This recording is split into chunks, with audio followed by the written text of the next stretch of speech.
Hello po, nandito po ako ngayon kina Pastor Ver. Hallelujah. Happy Sunday po sa inyo lahat. I just want to greet you na na-miss po namin kayo. Hindi namin kayo nakakalimutan.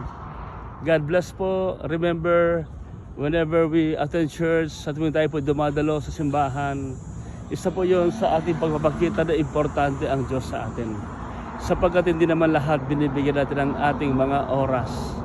Kaya nga po yung pagbibigay niyo ng oras sa Diyos na dapat naman talagang ibigay para sa Kanya. That's one way of showing love, respect, and honor and worship to God. Kaya sa lahat po ng mga nandiyan, kahit bumabagyo, umuulan, no?